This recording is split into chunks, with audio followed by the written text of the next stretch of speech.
Hello and welcome to the show. Let me start by saying that I'm not a financial advisor. This is not financial advice. This information is intended for entertainment and educational purposes only. Today is July 24th, 2022, and we're going to be talking about GameStop. And GameStop recently had a split via dividend. So basically, if you were a shareholder as of July 18th, you got 3 additional shares of GameStop for every share you held on that date of record. The shares were distributed on the 21st after the close of trading, and the first day of split adjusted trading was July 22nd. So I received my shares from Fidelity, who's my broker, and they deposited it into my account on Thursday night. So that was obviously before trading started on Friday. So what happened on the following Friday? Well, if we look, this is the price of GameStop, and we see that we see a curious anomaly initially, and that is that there's a gap in data, and because the prices on TradingView are a little bit off. If we look at, for instance, Yahoo Finance, there's no gap in data. They adjust for the split appropriately, and everything works out. But if we go back to TradingView, disregard the gap, don't worry about the gap. And we see that at the time of the announcement, there was, the price was lower and it started going up in price all the way up towards, all the way up past the date of record, all the way up to the date of distribution, right? This follows very similar to what happened with Tesla. This slide is from a previous presentation, but as we see, from the time of the announcement to the time of the to the distribution of the dividend for Tesla, there was a run up in price, followed by a massive drop in price. And if we look at GameStop, it follows a similar pattern. There's a run up in price up to the date of the distribution, followed by a drop, and that drop for Tesla at least lasted a few days. So you can expect a few more days, for GameStop to drop if it's anything like the TSLA model. Basically, what that means is that the run-up is complete. We can expect that the initial drop has started due to the split. There may be a few more days for the drop to complete, followed by sideways action, followed by a massive increase, as long as it follows a TSLA model, right? That's what the TSLA model is showing, right? So that's what we're expecting. So for GameStop, they had a 4-to-1 split. And I'm saying that's equal to a 3x gain, or a valuation of about a 3x gain. The NFT marketplace should give us about a 2x gain, which gives us a 6x gain. And where do these numbers come from? If we look at the time of the massive increase for Tesla, they had about a 3x gain as well too. But Tesla did not have the NFT marketplace, and I'm saying the NFT marketplace should have a similar valuation to what OpenSea has. And OpenSea is worth about $13 billion. So GameStop is worth about $10 billion. So that's equal to about a 2x gain from there alone. 2 times 3 is 6, so you can expect a 6x gain out of this, right? But we have a lot of short players in the GameStop world, so we might get a short or gamma squeeze out of that, which might result in another 5 to 20x gain. There's a possibility of a MOAS, mother of all short squeezes. That could happen as a result. If there's a short or a gamma squeeze, who knows what could happen, right? But you may still be wondering, gee, why hasn't the price increased yet, right? And to clear up the confusion, there's this Reddit post that was written up by TommyGuns007. So thank you, TommyGuns007, for writing this. It's how to clear up the confusion on the split. Links will be provided, of course. And basically, he talks about synthetic shares and real shares and how they're treated. I will not go over the post per se. I suggest you read it and check it out. It is an excellent post. This is my interpretation of what he said.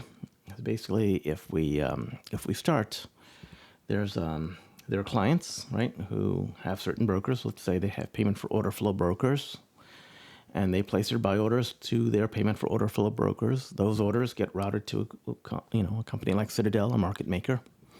And so those buy orders for GameStop go to Citadel. Citadel, because they operate in dark pools, they actually provide you back something called a contract for difference, a CFD. And as far as and that CFD gets routed back to clients, of course, right? But as far as the clients are concerned, it's the same thing. I mean, it's basically, they'll get paid if the stock price goes up. So they're happy with that. But they don't actually place buy orders on the market to actually buy real shares. They get these contract for differences, which operate for the most part like real shares. What happens if you get a reputable broker? Well, reputable brokers also have clients who place orders to buy GameStop. They go to lit markets and they just buy them, from the New York Stock Exchange or something like that, right? I mean, that's what you're supposed to do. And so the shares come from the from lit markets back to the brokers, and from the brokers they go back to the clients. That's the way, straightforward, right? That's what you expect. What happens when you have this split via dividend? Though that's kind of interesting. It's not a regular split. It's a split via dividend. You have GameStop, and GameStop comes out and they give their shares to ComputerShare, which is their transfer agent. ComputerShares gives the shares to the brokers who are actually buying shares, who actually have shares. So GameStop gives 3x the number of shares to ComputerShares. ComputerShares distributes that among the people who are certified, who are registered owners, via brokers. And those brokers who get those 3x shares, they get distributed among the clients, 3x shares. So there you go. Everything works out, right? But what happens to the guys on the left, right? When the split happens, what happens there? Well, they're supposed to get their dividend shares, right? And so basically, those brokers will say, well, you got some shares, but they don't really have the shares, so they have to go out and do a market buy, right? They got to buy the shares from somewhere. And if they fail to do the market buy, you'll get a bunch of failures to deliver, right? And this is why it took Tesla 54 days, T plus 54, for the stock price to massively increase after the split via dividend was issued. Didn't happen immediately. It took 54 days, right? Because basically the payment for order flow brokers, they basically just said to their clients, they upticked their, they said, oh yeah, you've got 4x the number of shares in your account. There you go. They just updated the client's account. But if you try to take if you try to get that cash out, who knows? It's probably not going to work. So here are some early signs that there are problems happening in this payment for order flow brokers, right? Basically, so here's a tweet, for instance, by Ignatius Van Zyl, okay? And it's about GameStop, right? If you've been drowning and you have to borrow 25,000 GameStop shares at a breathtaking rate of 124.332% to save your ass, we can hold longer than you can stay solvent. So this is the image that he basically provided, and it's from Interactive Brokers. It shows what the borrow fee is. These are what shorts have to pay to maintain their short position and not close it out. They have to pay 124% in order to, in borrow fees, right? Why would you pay 124% in borrow fees to short a stock? You wouldn't, unless you had to, right?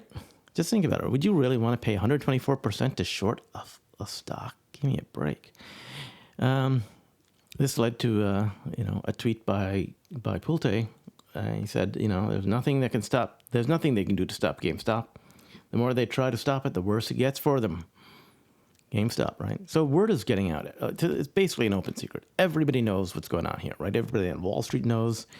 Word is getting out. The people who listen to mainstream media on the news, of course, they're clueless. But in general, word is getting out among the people who know, right? I mean, here's a tweet from Matty101. And it says, people like Jim Cramer and Charles Gasparino would have you believe investors in AMC and GameStop are fools and losers. We are not. We're doctors, lawyers, artists, retailers, truck drivers, scientists, servers, teachers, nurses, much more. We are not leaving. So word is getting out. And, T plus 54, maybe 75 days or so, something like that. we'll see some interesting things happen in the world of GameStop. This is what I believe. It's what I believe. Again, I am not a financial advisor. This is not financial advice. This information is intended for entertainment and educational purposes only. Talk to you later. Bye.